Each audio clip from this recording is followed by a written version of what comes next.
आप केवल मेरे ही पिता नहीं, संपूर्ण सृष्टि के पिता हैं, क्योंकि आपसे ही संपूर्ण सृष्टि प्रकट हुई है। आपको मैं बार बार प्रणाम करता हूं। आप मुझे वह ज्ञान दीजिए जिससे तत्व का साक्षात्कार होता है। दुर्लभ है ये विषय, भगवत तत्व का साक्षात्कार होना। एक भगवत रूप का दर्शन और एक तत्व ज्ञान। तत्व से भगवान को जानना और रूप आसक्त होकर प्रेम में डूबना। कुछ हमारे हृदय में प्रश्न है, हे पिताश्री, आपसे बढ़कर कौन ज्ञानी होगा, क्योंकि सब ज्ञान आपसे ही प्रकट हुआ है। इसलिए मैं पूछता हूं, इस संसार का लक्षण क्या है? इस संसार का आधार क्या है? इस संसार का निर्माण किसने किया है? और जब प्रलय होता है तो संसार किस में टिकता है? प्रलय किससे होता है? ये संसार किसके अधीन है? ये संसार है क्या वस्तु? ये मेरे हृदय में प्रश्न है। आप सब कुछ जानते हैं, क्योंकि जो कुछ हुआ है, हो रहा है या होगा, उस सब कुछ आपको ज्ञान है, क्योंकि आप सबके स्वामी हैं, रचयिता है। ये अखिल ब्रह्मांड आपकी हथेली पर रखे हुए आंवले के समान है।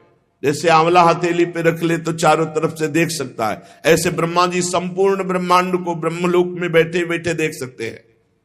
पिताजी, मैं ये जानना चाहता हूं कि स्वयं से आपको ज्ञान हुआ है या आपको ज्ञान कहीं से मिला है? आपका आधार क्या है? आप तपस्या और ध्यान करते हैं तो आपका स्वामी कौन है? और पिताजी, आपका स्वरूप क्या है? क्या आप अकेले ही अपनी माया शक्ति से पंचभूतों के द्वारा प्राणियों की सृष्टि कर लेते हैं? बड़ा अद्भुत है। जैसे मकड़ी अनायास ही अपने मुंह से जाला निकालकर उसमें फिर खेलती है और अब फिर उसे समेट लेती है, मुझे लगता है कि आप ही सृष्टि की रचना करते हैं, आप ही पालन करते हैं और आप ही लय कर लेते हैं। ये जगत में जितने नाम हैं, रूप हैं, गुण हैं, उसमें कोई सत है, कोई असत है, कोई उत्तम है, कोई मध्यम है, कोई अधम है। सब आपके द्वारा रचा गया, कोई ऐसा नहीं है जो आपके द्वारा रचा ना गया हो। इसलिए मुझे तो लगता है सबके ईश्वर आप हैं। फिर भी आप एकाग्रचित्त होकर जप करते हैं, घोर तपस्या करते हैं, ध्यान करते हैं, तो मुझे इस बात का संशय है कि क्या आपसे भी बड़ा कोई है जिसका आप जप करते हैं, जिसका आप ध्यान करते हैं, जिसका आप स्मरण करते हैं? पिताजी, आज तक तो मैंने यही समझा कि सर्वज्ञ और सर्वेश्वर आप हैं। इसलिए मेरे जो प्रश्न हैं इनका उपदेश आप ही कर सकते हैं, इन संशयों की निवृत्ति। तो आप कृपा करके अगर उचित समझे तो उत्तर दीजिए। ब्रह्मा जी ने कहा, बेटा नारद, तुम अधिकारी हो उत्तर के, क्योंकि जरूरी नहीं कि आपने प्रश्न किया और आपको उत्तर दिया ही जाए। यदि अनाधिकारी हो तो उत्तर नहीं देना चाहिए। तुमने ये जो प्रश्न किया, ये जीवों के प्रति करुणा के भाव से भरकर बहुत सुंदर है, क्योंकि इस प्रश्न में सब उत्तर भगवान से जुड़े हुए हैं। तुमने मेरे विषय में जो कुछ कहा वो असत्य नहीं है, क्योंकि जब मेरे से परे तत्व का ज्ञान नहीं होता तो सब कुछ मुझे ही समझा जाता है। सूर्य, अग्नि, चंद्रमा, ग्रह, नक्षत्र, तारे जिनके प्रकाश से प्रकाशित होते हैं और मैं भी जिनके प्रकाश से प्रकाशित हो रहा हूं, वो स्वयं प्रकाश चिन्मयानंद स्वरूप भगवान श्री कृष्ण है, वो प्रभु श्री हरि है। तस्मै नमो भगवते वासुदेवाय धीमहि यन्मायया दुर्जया मां ब्रुवन्ति जगद्गुरुम। मैं उन भगवान वासुदेव श्री कृष्ण की वंदना करता हूं, उनका ध्यान करता हूं, जिनकी दुर्जय माया से मोहित होकर लोग मुझे जगत गुरु कहते हैं। ब्रह्मा जी कह रहे हैं, ये उन्हीं की प्रकट की हुई माया है, उनके सामने ठहर नहीं सकती, झेप कर दूर से भाग जाती है शर्मा करके, क्योंकि भगवान की ही माया है। अज्ञानी जनों को ये मोहित करती है। माया का लक्षण ममाहमिति दुर्धिया, मैं ऐसा, मैं धनवान बलवान कुलवान, ये मेरा, ये मेरा, ये मेरा, मैं और मेरा, ये माया का स्वरूप है। गोस्वामी जी ने भी लिखा है, तुलसीदास जी ने, मैं अरु मोर तोर तै माया, जेहि बस कीन्हे जीव निकाया। संपूर्ण जीवों को अधीन किए हुए, लक्षण क्या है कि इससे माया पकड़े हुए? बोले मैं अरु मोर तोर तै माया, इसी में फंसाती है। ये मेरा, ये तेरा, ये मोर, ये पराया, ये मेरा है, ये मैं हूं, ये माया का लक्षण है। लक्षण जैसे बुखार का लक्षण है, पीलिया का लक्षण तो जाना जाता है इसके पीलिया है, इसके बुखार है। ऐसे ये थर्मामीटर है। क्या? मैं के आगे जो कुछ लगा वो सब माया। ये मेरा है और ये मैं हूं। मैं जवान हूं, मैं रूपवान हूं, गुणवान हूं, धनवान हूं, विद्वान, जो भी लगे सब माया। बेटा भगवत स्वरूप नारद, द्रव्य, कर्म, काल, स्वभाव, जीव, ये स्वयं भगवान बने हुए हैं, दूसरी कोई वस्तु नहीं। बहुत सुंदर ज्ञान अगर ध्यान से सुनोगे, तुम्हें नहीं दिखाई दे रहा तो मान तो लो, शास्त्र कह रहा है जितना पदार्थ, द्रव्य, कर्म, काल, स्वभाव, गुण, जीव, ये स्वयं भगवान बने हुए हैं, भगवान से विभिन्न कोई वस्तु नहीं। वासुदेवात् परो ब्रह्मन् चान्योर्थोस्ति तत्वतः, तत्वतः स्वयं वासुदेव ही सब। वासना वासुदेवस्य वासितम भुवनत्रयम् सर्वभूत निवासोस्मि वासुदेव। वासुदेव ही त्रिभुवन बने हुए, वासुदेव ही इसमें चैतन्य घन है, कोई वस्तु दूसरी नहीं। वेद भगवान श्री कृष्ण के परायण है, उन्हीं का वर्णन करते हैं। देवता भगवान श्री कृष्ण की ही शक्ति से शक्तिवान है, उन्हीं में स्थान प्राप्त किए हैं। समस्त यज्ञ भगवान श्री कृष्ण की प्रसन्नता के लिए हैं, और यज्ञों के परिणाम स्वरूप जो फल मिलता है वो भगवान श्री कृष्ण ही है।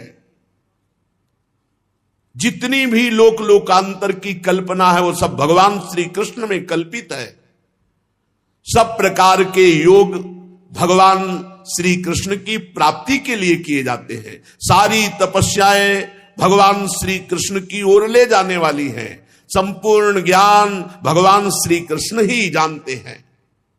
जो उस ज्ञान के द्वारा जाना जाता है तत्व, वो श्री कृष्ण ही है। समस्त साधना, समस्त साध्य, इनका परिवसान भगवान श्री कृष्ण में ही है। भगवान श्री कृष्ण सबके दृष्टा हैं, भगवान श्री कृष्ण सबके ईश्वर हैं, स्वामी हैं, निर्विकार हैं, सर्वस्वरूप हैं। भगवान श्री कृष्ण ने ही मुझे बनाया है और उनकी दृष्टि से प्रेरित होकर मैं ये सृष्टि रचना में समर्थ हुआ हूं, उन्हीं की कृपा दृष्टि से। भगवान श्री कृष्ण माया के गुणों से रहित एवं अनंत हैं। सृष्टि, स्थिति, प्रलय के लिए रजोगुण, सतोगुण, तमोगुण, ये तीनों गुण स्वीकार करके तीन रूप में वही ब्रह्मा, विष्णु, महेश, ये ही तीनों गुण द्रव्य, ज्ञान और क्रिया का अस्त्र लेकर मायातीत नित्य मुक्त पुरुष को माया में कर्तापन भाव से फंसा लेते हैं। ये तीनों गुण, सतोगुण, रजोगुण, तमोगुण, नित्य मुक्त, कभी नहीं बंधा। जिसे जीव कहा गया वो इन तीन गुणों में आसक्त होकर तीन गुणों से रची हुई प्रकृति में मैं स्वीकार करने के कारण फंस गया। बस इतना खेल है। वो अहंकार कर बैठा, कर्तापन और भोक्ता भाव यही बांध लिया जीव को।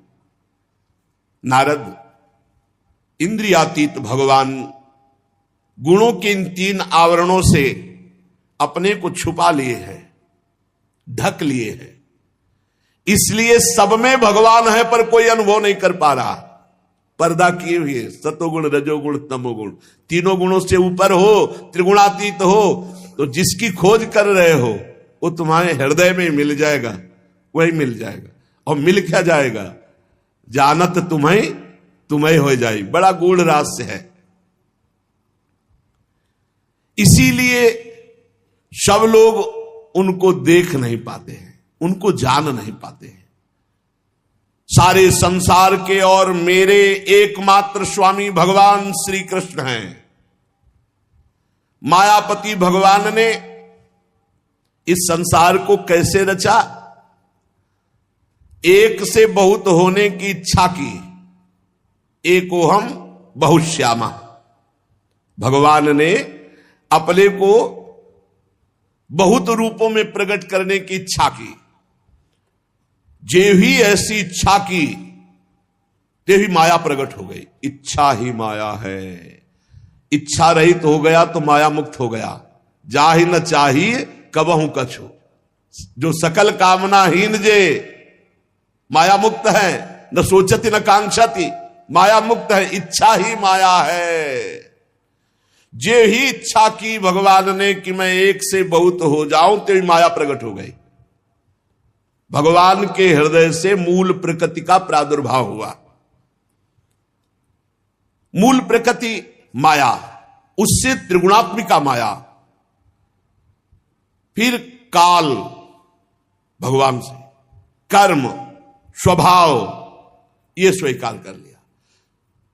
मूल प्रकृति, विस्तार, त्रिगुणात्मिका प्रकृति, काल, कर्म, स्वभाव, गुण, इसी में ढक गया। अब वो अपने को जीव मानने लगा।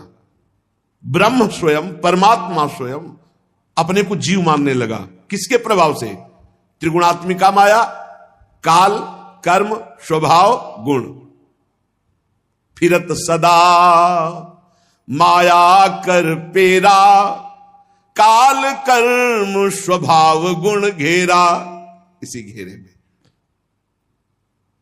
भगवान की इस माया शक्ति ने जब क्षोभ हुआ, वो रूपांतरित हुई, तो सबसे पहले मूल प्रकृति, त्रिगुणात्मिका प्रकृति, महातत्व, रजोगुण और सतोगुण की वृद्धि होने पर महातत्व में ये तत्व की बात है। तत्व के द्वारा सृष्टि का वर्णन। एक है रूप के द्वारा सृष्टि का वर्णन। भगवान श्री हरि शयन कर रहे हैं, उनकी नाभि से कमल प्रकट हुआ, कमल से ब्रह्मा जी, ब्रह्मा से संपूर्ण सृष्टि। और ये तत्व का, नारद जी ने पूछा था तत्व का मुझे बोध, तो भगवान से, ब्रह्म से मूल प्रकृति, मूल प्रकृति से त्रिगुणात्मिका प्रकृति, सतोगुण, रजोगुण, तमोगुण। जब ये रूपांतरित हुआ त्रिगुणात्मिका प्रकृति, तो महातत्व प्रकट हुआ। और महातत्व जब रूपांतरित हुआ तो उससे ज्ञान, क्रिया, द्रव्य रूप तमः प्रधान विकार हुआ। इसके सुनने मात्र से ज्ञान का प्रादुर्भाव होता है, जिसे अहंकार कहा गया। ब्रह्म से मूल प्रकृति, मूल प्रकृति से त्रिगुणात्मिका प्रकृति, त्रिगुणात्मिका प्रकृति से महातत्व, महातत्व से अहंकार। जब अहंकार रूपांतरित हुआ तो 3 प्रकार का, वैकारिक, तेजस, तामस, सात्विक, राजस, तामस। तो सात्विक से ज्ञान शक्ति प्रकट हुई, राजसिक से क्रिया भोग शक्ति प्रकट हुई, और तामसिक से द्रव्य शक्ति प्रकट हुई। जब इनमें विकार हुआ, अहंकार, त्रिगुण अहंकार में, तब 5 महाभूतों की उत्पत्ति हो गई, जो आकाश, वायु, अग्नि, जल, पृथ्वी, इन 5 तत्वों की, 5 महाभूतों की उत्पत्ति हुई। ब्रह्म से मूल प्रकृति, मूल प्रकृति से त्रिगुणात्मिका प्रकृति, त्रिगुणात्मिका प्रकृति से महातत्व, महातत्व से अहंकार, अहंकार से त्रिगुण अहंकार, और त्रिगुण अहंकार का जब रूपांतरित स्वरूप हुआ तो 5 महाभूत प्रकट हुए। पंच महाभूतों में सबसे पहले आकाश की उत्पत्ति हुई। आकाश की पहचान शब्द से होती है, हर जगह आकाश है। शब्द, जहां शब्द होगा वहां आकाश तत्व, बिना आकाश तत्व के कुछ है नहीं। शब्द जहां, हर जगह शब्द है तो आकाश तत्व सर्वत्र व्याप्त है। इसी शब्द से दृश्य का बोध होता है, दृष्टा का बोध होता है। आकाश पंच महाभूतों में सबसे पहले प्रकट हुआ, उसका गुण शब्द है। फिर उसमें जब रूपांतरित हुआ तो वायु की उत्पत्ति हुई। वायु स्पर्श उसका गुण है, शब्द आकाश का, स्पर्श वायु का। वायु में शब्द और स्पर्श दोनों आ गए। जब वायु चलेगी तो उसमें आवाज भी होती है और स्पर्श का बोध होता है कि ठंडी वायु है या गर्म वायु है, सुखद है या दुखद है। तो शब्द और स्पर्श, ये दो गुण वायु में आ गए।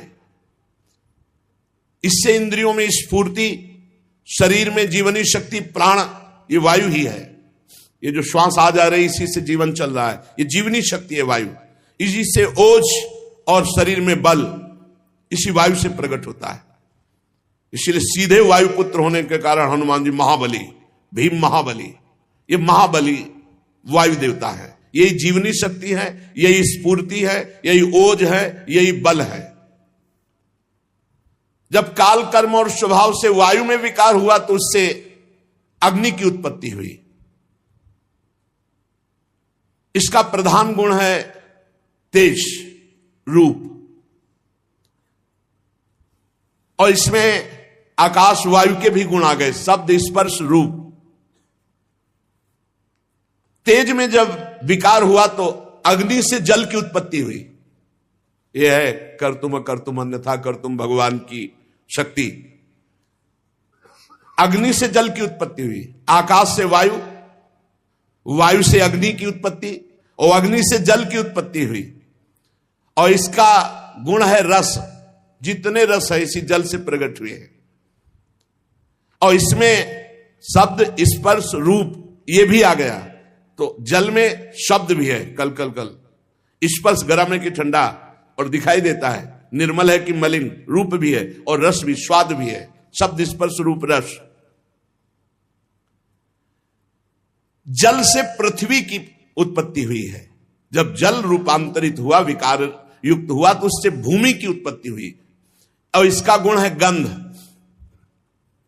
इसमें ऊपर के सब आ गए, शब्द स्पर्श रूप रस गंध, ये पृथ्वी में पांचों हैं। अहंकार, जो वैकारिक राजस अहंकार, उससे मन की उत्पत्ति हुई। और इंद्रियों के 10 अधिष्ठात्र देवताओं की उत्पत्ति हुई। दिशा, वायु, सूर्य, वरुण, अश्विनी कुमार, अग्नि, इंद्र, विष्णु, मित्र, प्रजापति, ये 10 प्रकट हुए वैकारिक अहंकार से मन के साथ।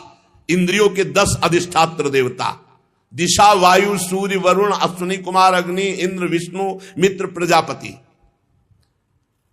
और तेजस अहंकार से श्रोत्र, त्वचा, नेत्र, जिह्वा और घ्राणेन्द्री, ये 5 ज्ञानेन्द्रियां, और हस्त, पाद, गुदा, जनेन्द्री, ये वाकेंद्री, हस्त, पाद, गुदा, जनेन्द्रिय, 5 कर्मेंद्रियां, 5 ज्ञानेन्द्रियां और 5 कर्मेंद्रियां।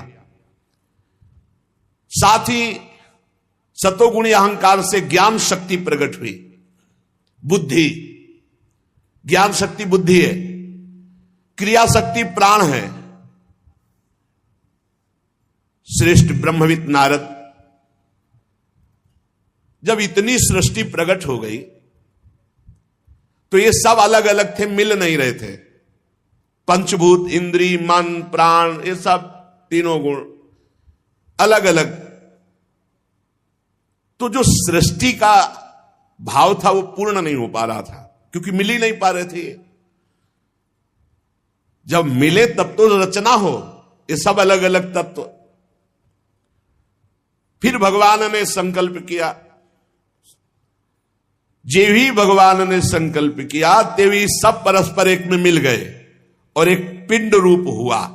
जो विराट भगवान का शरीर बनेगा, वो पिंड रूप हुआ। उसी में समस्त ब्रह्मांडों की स्थिति आएगी। बड़ा विराट पिंड बना, संपूर्ण पंचभूत, इंद्री, मन, सतोगुण, रजोगुण, तमोगुण, प्राण सब एकत्रित हो गए। लेकिन 1000 वर्ष तक महान जल में पड़ा रहा वो पिंड, कोई चेतना ही नहीं। अब मिल तो गया पर चेतना नहीं। भगवान ने विचार किया कि पूरा सब कुछ हो गया, अब इसमें चेतना नहीं आ रही, जीवित नहीं हो रहा। भगवान उसमें प्रवेश कर गए। पहले भगवान ने इच्छा से सब उत्पन्न किया और उसमें स्वयं भगवान प्रवेश। ये जो स्वर निकल रहा है ईश्वर ही का निकल रहा है, सब में वही बैठा है। पिंड तो बन गया, लेकिन चेतना कौन दे? तो चेतना कौन हुआ? स्वयं भगवान। बैठा लो, तुम्हारे अंदर भी स्वयं भगवान चेतना दे रहे, वही बैठे, तुम हो ही नहीं। तुम जो अपने को शरीर लेकर के अलग मान रहे हो, ये अज्ञान है। जो ही भगवान उसमें प्रवेश हुए, विराट स्वरूप भगवान। क्या? जंघा, चरण, भुजाएं, नेत्र, मुख, सब चैतन्य, एकदम चेतना जागृत हो गई। इन्हीं में समस्त लोक प्रकट हुए। जितने लोक है ना, वो विराट भगवान के शरीर में ही। पैरों से लेकर कट पर्यंत सातों पाताल, कटी से लेकर चरण तक सातों नीचे के पाताल। भूलोक की कल्पना की गई है नाभि देश में। हम लोग मध्य में रह रहे हैं, 7 ऊपर 7 नीचे। हृदय में स्वर्ग लोक की, परमात्मा के वक्षा स्थल में महर लोक की, गले में जन लोक की, और यहां वक्षा स्थल में तपोलोक की, मस्तक में ब्रह्मलोक की। इनका प्रादुर्भाव विराट भगवान के शरीर में ही 7 ऊपर परम पवित्र लोक और नीचे के लोक। नाभि देश में ये भूर लोक। विराट पुरुष की कमर में अतल लोक, जांघों में वितल लोक, घुटनों में सुतल लोक, जंघा में तलातल लोक, एड़ी के ऊपर गांठों में महातल, पंजे और एड़ियों में रसातल और तालुओं में पाताल लोक। ऊपर के लोग, नीचे के लोग। ब्रह्मा जी कहते हैं, बेटा नारद, उन्हीं विराट पुरुष के मुख से वाणी की अधिष्ठात्री देवी सरस्वती का प्रादुर्भाव हुआ। जिह्वा से वाणी की अधिष्ठात्र देवी सरस्वती, और उसी से अग्नि का प्रादुर्भाव हुआ। मुख से भगवान के तेजोमय अग्नि का प्रादुर्भाव हुआ। कई प्रकार की अग्नियां होती है, और 7 छंद भगवान की त्वचा से प्रकट हुए। गायत्री, त्रिष्टुप, अनुष्टुप, उष्णिक, बृहति, पंक्ति और जगति, ये 7 छंद हैं। ये 7 धातुओं से प्रकट हुए। मनुष्यों, पितरों और देवताओं के भोजन करने योग्य अमृतमय अन्न, मनुष्यों को, पितरों को, देवताओं को भोजन का विभाग अन्न, सब प्रकार के रस, फल, ये सब पाने के लिए। ये पाप है जो मांस पाते हैं, घोर नरकों की प्राप्ति होती है। जो शास्त्र आदेश करता है वैसे चलना चाहिए। सब प्रकार के अन्न, सब प्रकार के रस, सब प्रकार के फल, सब्जियां आदि, ये मनुष्य, पितर, देवताओं के लिए अर्पित किया जाता है। और रस ग्रहण करने वाली रसेंद्री और उसके अधिष्ठात्र देवता वरुण भगवान, ये भगवान की जिह्वा से उत्पन्न हुए। भगवान के नासा छिद्र से प्राण, अपान, व्यान, उदान, समान, ये 5 प्राण प्रकट हुए। वायु ये जो आज आ रही है, इससे प्राणों का संबंध। और घ्राणेन्द्री से अश्वनी कुमार प्रकट हुए। ये सब भगवत स्वरूप प्रकट हुए। ये ब्रह्मा के बनाए नहीं, ये विराट भगवान से प्रकट हुए। समस्त औषधियां एवं साधारण और विशेष गंध, ये सब भगवान की घ्राणेन्द्रिय से प्रकट हुए। अश्वनी कुमार, समस्त औषधियां और सब प्रकार की गंध भगवान की घ्राणेन्द्रिय से। भगवान की नेत्रेंद्रिय से तेज प्रकट हुआ, भगवान के नेत्रेंद्रिय से स्वर्ग प्रकट हुआ। सूर्य की जन्मभूमि, सूर्य का प्रादुर्भाव भगवान के नेत्रों से हुआ, भगवान सूर्य नेत्रों से प्रकट हुए। भगवान वरुण रसेंद्रिय से प्रकट हुए। समस्त दिशाएं पवित्र करने वाले तीर्थ, ये भगवान के कान से प्रकट हुए। शब्द श्रोत्रेंद्रिय से निकले हैं और सभी वस्तुओं के सार भाग सौंदर्य का खजाना, जितना सौंदर्य भगवान के श्रीअंग से प्रकट हुआ। ये राज से समझना बड़ा कर, वो ही बने हैं, सब में भरे हैं और सबसे परे हैं। जिस समय भगवान के नाभि कमल से मेरा जन्म हुआ बेटा नारद, उस समय इस पुरुष के अंगों के अतिरिक्त मुझे कोई यज्ञ सामग्री नहीं दिखाई दी। तब मैंने भगवान की आराधना करने के लिए संकल्प किया। उस समय तुम्हारे बड़े भाई 9 प्रजापतियों ने अपने चित्त को पूर्ण समाहित करके विराट एवं अंतर्यामी रूप से स्थित उस परम पुरुष परमात्मा की आराधना की। फिर मनु, ऋषि, पितर, देवता, दैत्य, मनुष्यों के यज्ञों के द्वारा भगवान की आराधना की। नारद, ये संपूर्ण सृष्टि केवल भगवान ही भगवान है, ये जो जान जाएगा वो मुक्त हो जाएगा, नहीं तो फंसा रहेगा। ये जानना जरूरी, इसलिए हरिवंश महाप्रभु प्रेम मार्ग के लिए अवतार लिया तो भी सिद्धांत का वर्णन करते हैं कि क्रूर पापी नीच जो है उनमें भी राधा वल्लभ जी देखो, दूसरा कोई नहीं है। ये क्रूरापि पापिनो न च सताम संभाष्य दृश्याश्च ये सर्वान वस्तुतया निरीक्ष परम स्वाराध्य बुद्धिर्मम। बेटा नारद, मुझे माया इसलिए स्पर्श नहीं करती क्योंकि मैं उत्कंठित हृदय से भगवान का नाम जपता हूं। हे पकड़ो, ब्रह्मा जी कह रहे हैं कि मुझे ये माया क्यों नहीं पकड़ती? बोले मैं हर समय उत्कंठित हृदय से भगवान का नाम जपता हूं, स्मरण करता रहता हूं, उसी के प्रभाव से मुझे माया मोहित नहीं करती। मेरी वाणी कभी असत्य नहीं होती और मेरा संकल्प कभी व्यर्थ नहीं जाता। मेरी इंद्रियां कभी मर्यादा का उल्लंघन नहीं करती क्योंकि मैं नाम जप करता हूं। मैं बड़ी सावधानी पूर्वक अपने मूल कारण परमात्मा में स्थित रहता हूं क्योंकि मेरे भी मूल कारण भगवान है। एकमात्र भक्ति के द्वारा उनको जाना जा सकता है। मैं तो परम मंगलमय एवं शरण आए हुए भक्तों को जन्म मृत्यु से छुड़ाने वाले परम कल्याण स्वरूप भगवान के चरणों में नमस्कार करता हूं। ये उन्हीं की माया शक्ति है जो संपूर्ण त्रिभुवन को बांधे हुए है। जैसे आकाश अपने अंत को नहीं जानता, वैसे भगवान भी अपनी महिमा को पूर्ण रूप से नहीं जानते। भगवान और कौन जान जाएगा? ऐसी स्थिति में दूसरा कौन भगवान की महिमा का पार पा सकता है? नारद, तुम लोग भी उनके पूर्ण रूप को नहीं जानते हो। देवता तो जान ही कैसे सकते हैं? सबको वो मोहित किए हुए नचा रहे हैं। बस जिसकी जितनी बुद्धि अटकल लगा पाई उतना ही जान पाया। उमा दारू जो शीत की नाई, सब ही नचावत राम गुसाई। जो भगवान की शरण में आ गया नाचना बंद हो गया। हम लोग तो केवल उनका नाम जप करते, उनकी लीलाओं का गायन करते हैं। पर तुमने पूछा था पूरा तत्व, तो सही माने में पूरे तत्व का हम वर्णन नहीं कर सकते। ब्रह्मा जी असमर्थ अपने को कह रहे, भगवत तत्व का पूर्ण वर्णन सब वर्णन किया, पर फिर भी कह रहे कि इतना ही नहीं है, क्योंकि इतना सब भगवान के 10 अंगुल में है।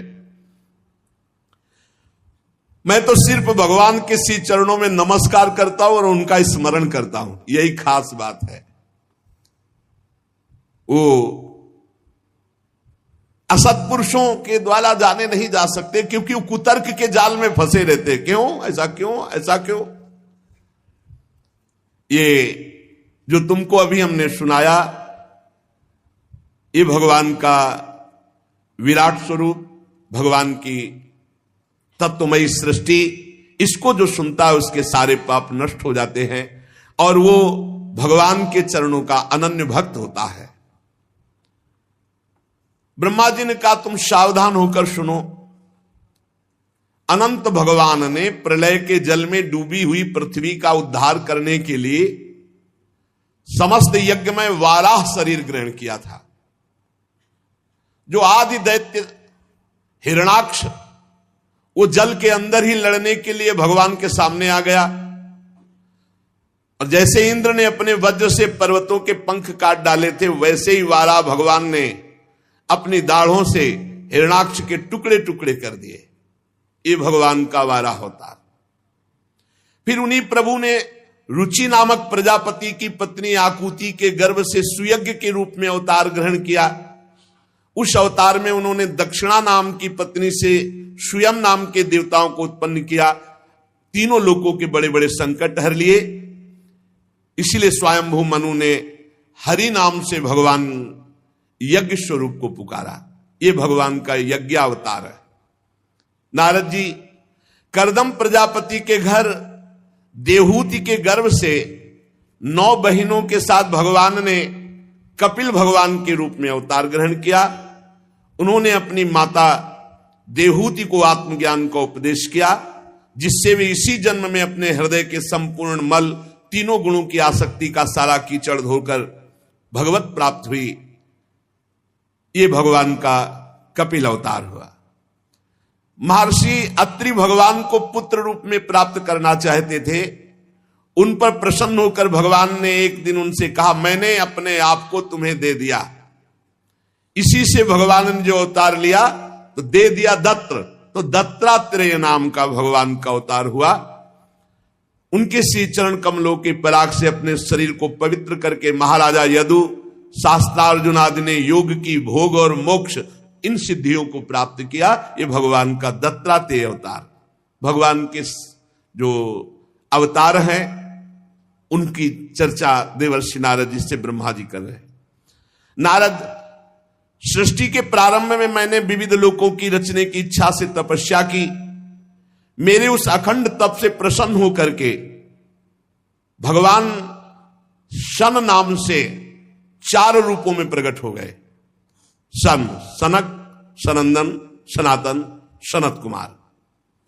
इस अवतार में उन्होंने प्रलय के कारण पहले कल्प के भूले हुए ब्रह्म ज्ञान को पुनः प्रकाशित किया, ब्रह्म ऋषियों को उपदेश किया, जिससे उन लोगों ने तत्काल परम ब्रह्म तत्व को अपने हृदय में साक्षात्कार किया। ये भगवान का सनक, सनंदन, सनातन, सनत कुमार अवतार हुआ। धर्म की पत्नी दक्ष कन्या मूर्ति के गर्भ से भगवान ने नर नारायण अवतार धारण किया। बड़ी भारी तपस्या भगवान नर नारायण ने की। ये सब चरित्र जितने सारांश में कहे जाते हैं पूरे सुनाए जाएंगे। इंद्र की भेजी हुई काम की सेना अप्सराएं उनके सामने जाते ही अपना प्रभाव खो बैठी, क्योंकि वो भगवान की तपस्या में विघ्न डालना चाहती थी। नारद जी बड़े महानुभाव भी काम को जीत नहीं पाए, भले भस्म कर दिए, परंतु भगवान नर नारायण ने ना तो क्रोध किया और ना प्रभावित हुए और बड़े आदर से उनको बैठाल करके सांत्वना दी और एक दिव्य अप्सरा की रचना की अपनी जंघा से, जिनका नाम उर्वशी, और कहा जाओ ये तुम्हारे स्वर्ग में सर्वश्रेष्ठ अप्सरा होगी, तुम आए थे हमें मोहने के लिए। ये भगवान का नर नारायण अवतार हुआ। अपने पिता राजा उत्तानपाद के पास बैठे हुए 5 वर्ष के बालक ध्रुव को उनकी सौतेली माता सुरुचि ने अपने वचन बाणों से बेध दिया। इतनी छोटी अवस्था होने पर भी वे ग्लानि से तपस्या करने के लिए वन में चले गए। उनकी प्रार्थना से प्रसन्न होकर भगवान प्रकट हुए और उन्हें ध्रुव पद की प्राप्ति कराई। आज भी ध्रुव के ऊपर नीचे प्रदक्षिणा करते हुए दिव्य महर्षिगण ध्रुव की स्तुति करते रहते हैं। कुमार्गामी वेन का ऐश्वर्य और पौरुष ब्रह्म ऋषियों के हुंकार रूपी वज्र से जलकर भस्म हो गया। ऋषियों की प्रार्थना पर भगवान ने उनके शरीर से अवतार लिया। वेन के मृत शरीर से, जो पृथु के नाम से जाने गए। दाहिनी भुजा से भगवान पृथु का अवतार हुआ। उसी अवतार में पृथ्वी को गाय बनाकर उन्होंने संपूर्ण जगत के लिए अन्न और औषधियों का दोहन किया। राजा नाभ की पत्नी सुदेवी के गर्भ से भगवान ने ऋषभ देव के रूप में अवतार लिया, जिनके पुत्र भरत जी, जो आगे चलकर जड़ भरत कहे गए। इस ऋषभावतार में भगवान ने परमहंसों की रहनी दिखाई, अवधूतों की रहनी। अपनी इंद्रिय मन को अत्यंत शांत एवं स्वरूप में स्थित करके समदर्शी, जड़, योगाचार्य, परमहंस, अवधूतचर्या, ये दिखाया भगवान ने। यज्ञ पुरुष भगवान स्वर्ण के समान कांति वाले हयग्रीव के रूप में अवतार धारण किया। वो विग्रह वेदमय, यज्ञमय, सर्वदेवमय। उन्हीं हयग्रीव भगवान की श्वास से वेदों का प्रकट हुआ। जो वेदवाणी वो हयग्रीव भगवान के श्वासों से। ये भगवान का हयग्रीव अवतार। चाक्षुष मनवंतर के अंत में भावी मनु सत्यव्रत ने जब भगवान से प्रार्थना की तो भगवान ने मत्स्यावतार धारण किया उनकी रक्षा के लिए। महाप्रलय के जल में उनको नौका पे बैठाल कर विचरण कराते रहे। प्रलय के उस भयंकर जल में ब्रह्मा जी कह रहे मेरे मुख से गिरे हुए वेदों को लेकर वे उसी में विहार करते रहे। फिर उन्हीं भगवान ने देवता और दानवों को एकत्रित करके समुद्र मंथन कराया अमृत प्राप्ति के लिए। जब देखा मंदराचल धस रहा है तो भगवान ने कच्छपावतार धारण करके अपनी पीठ पर मंदराचल को धारण किया। उस समय भारी पर्वत के घूमने की रगड़ से भगवान की थोड़ी पीठ में जो खुजलाहट जैसी होती थी, बस इतना विशाल कच्छप अवतार। देवताओं का महान भय मिटाने के लिए उन्हीं भगवान ने अमृत कलश मोहिनी अवतार धारण किया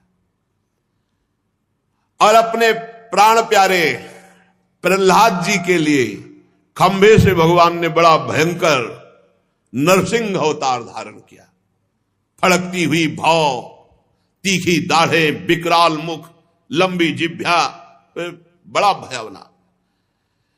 हिरण्यकश्यप देखते ही हाथ में गदा लेकर टूट पड़ा। भगवान नरसिंह ने उठा के पटक दिया और अपनी जांघों पर डाल करके वो बड़ा विक्रम दिखा रहा था, बल दिखा रहा था, अपने नखों से फाड़ डाला हिरण्यकश्यप भगवान की गोद में। ये भगवान का नृसिंह अवतार। बड़े भारी सरोवर में महाबली ग्राह ने गजेंद्र का पैर पकड़ लिया। जब वो बहुत थक कर घबरा गया तब उसने अपनी सूंड में कमल लेकर भगवान को पुकारा, हे हरि, हे आदि पुरुष, हे समस्त लोकों के स्वामी, हे श्रवण मात्र से कल्याण करने वाले। उसकी पुकार सुनकर अनंत शक्तिमान भगवान गरुण की पीठ पर चढ़कर आए और गरुण को भी छोड़ दिया और अपने चक्र से ग्राह का मस्तक काट डाला। और कृपा परवश भगवान ने शरणागत गजेंद्र की सूंड पकड़ के उसे बाहर किया, विपत्ति से उसका उद्धार किया। भगवान ने अदिति के पुत्रों में सबसे छोटे पुत्र वामन के रूप में अवतार लिया, गुणों की दृष्टि में सबसे बड़े। इस अवतार में भगवान ने बलि के संकल्प छोड़ते ही 3 पग पृथ्वी का, एक शरण से ही ऊपर के सारे लोग। वामन बनकर 3 पग पृथ्वी के बहाने बलि से संपूर्ण पृथ्वी छीन ली, परंतु ये बात सिद्ध कर दिया कि सतमार्ग में चलने वाले पुरुषों को और किसी तरह नहीं हराया जा सकता मांगने के सिवा। समर्थ होते हुए भगवान को मांगना पड़ा, क्योंकि धर्म से, भगवान की भक्ति से चल रहे थे महाराज बलि। बिना याचना के उनको उनकी स्थिति से नहीं हटाया जा सकता, ऐश्वर्य से च्युत नहीं किया जा सकता। दैत्यराज बलि ने अपने सिर पर स्वयं वामन भगवान का चरणामृत धारण किया। ऐसी स्थिति में देवताओं के राजा इंद्र को जो सुख है उनके सामने क्या है। महाराज बलि को जो सुख मिला, आज भी भगवान द्वारपाल बनने खड़े हैं। पर धन्य है महाराज बलि, उनके गुरु शुक्राचार्य जी ने मना किया पर उन्होंने अपने गुरु की बात नहीं मानी और भगवान को 3 पग पृथ्वी दान किया। भगवान ने तीसरा पग पूरा कराने के लिए जब कहा तो उन्होंने अपने मस्तक पर चरण रखवाए कि रखो महाराज, अभी 2 पग में संपत्ति नापी, तीसरे पग में संपत्तिवान को नापिए और मेरे मस्तक पर चरण पधराइए। अत्यंत प्रेम भाव में युक्त होकर भगवान ने ज्ञान और योग और आत्म तत्व का उपदेश करने के लिए हंसावतार धारण किया। भगवान का एक हंसावतार हुआ, इसी में प्रसंग में आएगा आगे चलकर। वे ही भगवान स्वयंभू आदि मनवंतरों में मनु के रूप में अवतार लेकर मनुवंश की रक्षा करते हैं। 10 दिशाओं में बेरोक टोक सब पर शासन करने वाला निष्कंटक सुदर्शन चक्र भगवान सदैव अपने हाथ में लिए सतर्क सावधान अपने भक्तों की रक्षा के लिए। तीनों लोकों के ऊपर सत्य लोक तक भगवान के चरित्रों की कमनी कीर्ति फैल रही है। स्वदाम धन्य भगवान धनवंतरी के रूप में अवतार लिया। बड़े बड़े रोगियों के रोग को तत्काल नष्ट कर देने की सामर्थ्य धनवंतरी भगवान में। अमृत पिलाकर देवताओं को अमर कर दिया। भगवान संसार में आयुर्वेद का प्रवर्तन किया धन्वंतरी रूप में। संसार में ब्रह्म ऋषि द्रोही आर्य मर्यादा का उल्लंघन करने वाले नारकीय जब राक्षस स्वभाव वाले राजा हुए, उनके नाश के लिए भगवान ने परशुराम रूप धारण किया और 21 बार ऐसे राजाओं को घूम घूम कर 21 बार पूरी पृथ्वी में इनको मारा, उद्धार किया। भगवान चराचर जगत के अनुग्रह के लिए अपनी कलाओं के साथ चक्रवर्ती सम्राट महाराज दशरथ जी के यहां प्रकट हुए। श्री राम, श्री भरत, श्री शत्रुघ्न, श्री लक्ष्मण जी के रूप में इस अवतार में अपने पिता की आज्ञा पालन करने के लिए अपनी प्रिया श्री जानकी जी और भाई लखन के साथ वे 14 वर्ष वन में निवास किए। उसी समय उनसे विरोध करके महाबली रावण उनके हाथों मारा जाता है। त्रिपुर विमान को जलाने के लिए उद्यत भगवान शंकर के समान जिस समय भगवान राम शत्रु की नगरी लंका को भस्म करने के लिए समुद्र तट पर पहुंचते हैं, उस समय सीता के वियोग के कारण बढ़ी हुई क्रोधाग्नि से उनकी आंखें इतनी लाल हो जाती है कि उनकी दृष्टि से समुद्र भयभीत हो जाता है और वो थर थर कांपता हुआ प्रभु को भेंट समर्पित करके विनय करता है और उपाय बताता है। रावण की इतनी कठोर छाती है कि इंद्र का वाहन ऐरावत जब प्रहार किया तो उसके दांत टूट गए, पर रावण की छाती में कुछ नहीं हुआ। ऐसे दिग्विजयी घमंडी रावण के घमंड को चूर चूर कर दिया भगवान श्री राम ने। भगवान श्री राम के सारंग धनुष की टंकार से राक्षसों का घमंड चूर हुआ। झुंड के झुंड दैत्य जो पृथ्वी में उत्पात मचाने वाले थे, भगवान श्री राम ने सबका नाश किया। आगे चलकर फिर दैत्यों का समुदाय जब बढ़ता है तो भगवान श्वेत और श्याम वर्ण का अवतार धारण करते हैं। श्वेत बलराम जी, श्याम वर्ण श्री कृष्णचंद्र। अपनी महिमा को प्रकट करने वाले इतने अद्भुत चरित्र, ऐसी अद्भुत लीलाएं जो गा गा कर परम पद प्राप्त की जा सके। बचपन में छठी के दिन ही पूतना के प्राण, महाबली पूतना प्राण हर लेना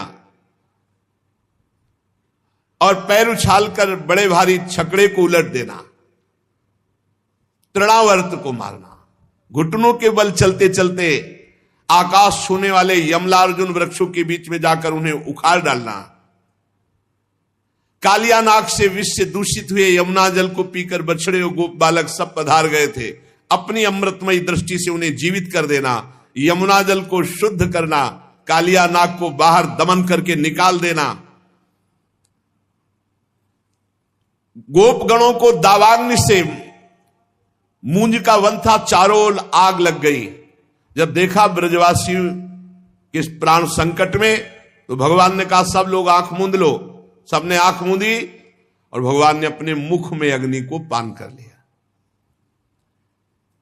यह अलौकिक लीला, अचिंत शक्ति। माता ने उन्हें बांधने के लिए जो जो रस्सी लाई वो सब उनके उदर में पूरी नहीं पड़ी, 2 अंगुल छोटी रह जाती। अद्भुत लीला। जमाई लेते समय माता को अपने मुख में 14 ब्रह्मांड दिखाई दिए। माता भयभीत हो गई, फिर संभली। अद्भुत लीला। बकासुर, अघासुर सबको बाल लीला में ही पहुंचा दिया परम पद में। नंद बाबा को वरुण के पास से छुड़ा कर लाना। मैदानों का पुत्र व्योमासुर जब गोप बालकों को पहाड़ की गुफाओं में बंद कर दिया तो उन्हें वहां से बचा लाना। गोकुल के लोगों को जो दिन भर तो काम धंधे में व्याकुल रहते, रात को थक कर सो जाते, ऐसे साधनहीन जनों को भी वो परम पद जो बड़े बड़े मुनियों के द्वारा वांछित, संपूर्ण ब्रजवासियों को। निष्पाप नारद जब श्री कृष्ण की सलाह से गोप जनों ने इंद्र का यज्ञ बंद कर दिया, तब इंद्र ब्रज भूमि का नाश करने के लिए चारों ओर से मूसलाधार वर्षा करने लगा। उस समय भगवान 7 वर्ष की अवस्था के थे। 7 दिनों तक गोवर्धन पर्वत को एक ही अंगुली पे धारण किया। ऐसे खेल खेल में 7 दिन 7 रात श्री गिरिराज महाराज को धारण किया।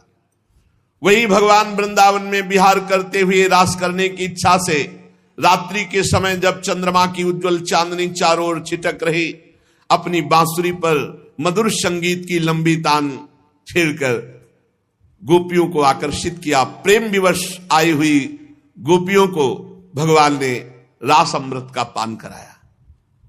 एक समय कुबेर का सेवक शंखचूड़ कुछ गोपियों का हरण किया तो भगवान ने उसका भी उद्धार कर दिया। प्रलंबासुर, धेनुकासुर, बकासुर, केसी, अरिष्टासुर, चाणूर, कुवलियापीड़, कंस, काल्यवन, भौमासुर, मिथ्या वासुदेव, साल्व, द्विविध बानर, बल्व, दंतवक्त, राजा नग्नजित, संबलासुर, विदुरथ, रुक्मी, कंबोज, मत्स्य, कुरु, कैकय, संजय, किस किस का अभिमान नहीं नष्ट किया भगवान श्री कृष्ण ने। बलराम जी, भीमसेन, अर्जुन आदि नामों की आड़ में स्वयं आप ही कार्य करते थे, निमित्त किसी को भी बना दे। समय के फेर से लोगों की बुद्धि कम हो जाएगी, आयु कम हो जाएगी। तत्व को जानने वाले, वेदवाणी को समझने वाले नहीं होंगे, क्योंकि बुद्धि कम होगी। तो भगवान व्यास देव जी के रूप में प्रकट होकर एक ही वेद को 4 भागों में और उसकी कई शाखाएं विभाजन करेंगे। जब लोगों की वेद मार्ग का सहारा लेकर सत्य से विपरीत बुद्धि जाने लगेगी तो भगवान बुद्ध के रूप में अवतार लेंगे, जो ले चुके। और कलयुग के अंत में जब सत्पुरुषों के घर में भगवान की कथा, भगवान का नाम, ये नहीं होने लगेगा, इसमें बाधा डाल दी जाएगी। चारों वर्ण अपने धर्म से विमुख हो जाएंगे, पाखंडियों का बोलबाला होगा। ये कलयुग में शुरू हो गया है। पाखंडियों का बोलबाला होगा, अधार्मिक लोग बढ़ जाएंगे। धर्म की आड़ में अधर्म करने वालों को पाखंडी कहते हैं, दंभी कहते हैं। कहीं भी न स्वाहा, न स्वधा, न वशटकार, न कहीं नाम ध्वनि। ये आगे और समय आएगा। धर्म सुने नहीं काना। यज्ञ आदि की तो बात जाने दो, श्राद्ध आदि की बात जाने दो, कथा कीर्तन, ये सब जब महाभयंकर पापाचरण ही पापाचरण, कहीं कहीं भगवान नाम नहीं, कोई कथा नहीं, कोई धर्म नहीं, कलिकाल विहाल की मनुजा नहीं माने को अनुजा तनुजा साहब भ्रष्ट। उस समय कलयुग का शासन करने के लिए भगवान कल के रूप में अवतार ग्रहण करेंगे। जब संसार की रचना का समय आता है तब तपस्या 9 प्रजापति, मरीच आदि ऋषि और मेरे रूप में, और जब संसार की रक्षा का समय आता है तो धर्म और भगवान विष्णु, मनु, देवता और राजाओं के रूप में, और जब प्रलय का समय आता है तो अधर्म और भगवान शंकर और क्रोधवश नाम के सर्प और आसुरी शक्ति के रूप में भगवान प्रकट होकर के एक से रचना रचते हैं, एक से पालन करते हैं, एक से विनाश कर देते हैं। बेटा नारद, मैं अपनी प्रतिभा भरी बुद्धि से धूलि का एक एक कण तो गिन सकता हूं। ब्रह्मा जी कह रहे धूलि का एक एक कण गिन सकता हूं क्योंकि रचा हूं, पर भगवान की महिमा को, भगवान की शक्तियों को और भगवान के अवतारों को नहीं वर्णन कर सकता। कितना भगवान तो भक्तों के लिए कितने अवतार धारण किए।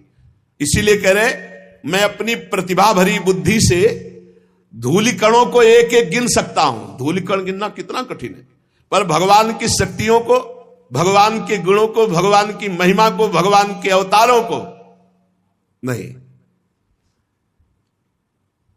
सत्यलोक के सारा ब्रह्मांड केवल उन्हीं के संकल्प से है। मैं भी उन्हीं से संचलित हूं।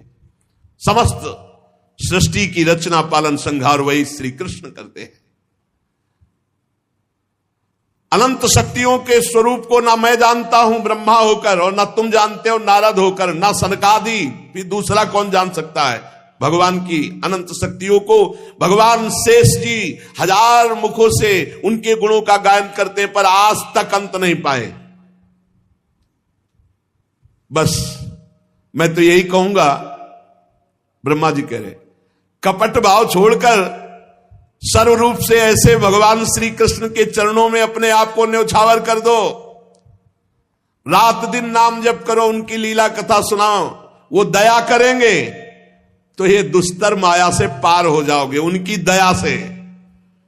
और अगर भगवान से विमुख तो कुत्ते और सियारों के कलेवा रूप इस शरीर को मैं मानकर ऐसे पाप करोगे कि दुर्गति हो जाएगी। प्यारे पुत्र नारद, मैंने भगवान की कृपा से ये तुम्हें भगवान की महिमा सुनाई।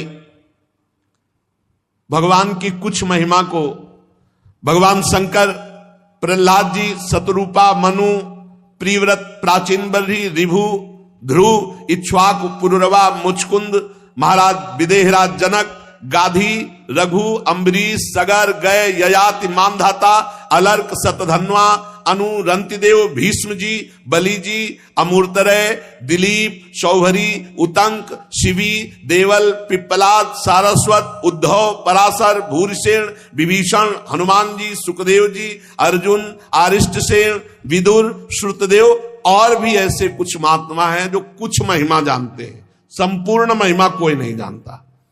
ऐसे हमारे भगवान हैं जिन्हें भगवान के प्रेमी भक्तों का सानिध्य मिल गया, उनकी शिक्षा में जिन्होंने जीवन अर्पित कर दिया, वो चाहे स्त्री हो, चाहे हूण, भील, पापी, नीच, कोई भी हो, वो भगवान का भक्त बन जाएगा, भगवान की कृपा का पात्र बन जाएगा। वो भगवान के रहस्य को जानने का अधिकार प्राप्त कर लेगा, जिसे भगवत प्रेमी महात्मा का संग मिला। नारद जी, भगवान एक रस है, शांत है, अभय है, ज्ञान स्वरूप है। भगवान में माया मल नहीं है। ये जितनी विषमता है संसार में है, भगवान में नहीं। इसलिए महात्माओं का संग करके आनंद स्वरूप भगवान श्री कृष्ण का साक्षात्कार करने के लिए समस्त कर्मों को भगवान को समर्पित कर दो। ये बात, समस्त कर्मों को भगवान को समर्पित कर दो। तुम्हारे स्वभाव अनुसार जो जो कर्म होते हैं उनको भगवान को अर्पित करो स्वभावानुसार, और नाम जप करो, अपने कर्तव्य का पालन करो। इसी जन्म में इस दुस्तर प्रपंच, कितना भारी प्रपंच है, इससे तर जाओगे। जो भगवान का नाम जप करते हैं, भगवान की लीला कथा सुनते हैं, उनके चित्त में माया का प्रभाव नहीं पड़ता है, वो बच जाते हैं। इसलिए खूब भगवत चर्चा सुनो, नाम जप करो, सारे कर्म भगवान को अर्पित करो। शेष चर्चा आगे। श्री राधा वल्लभ लाल की जय।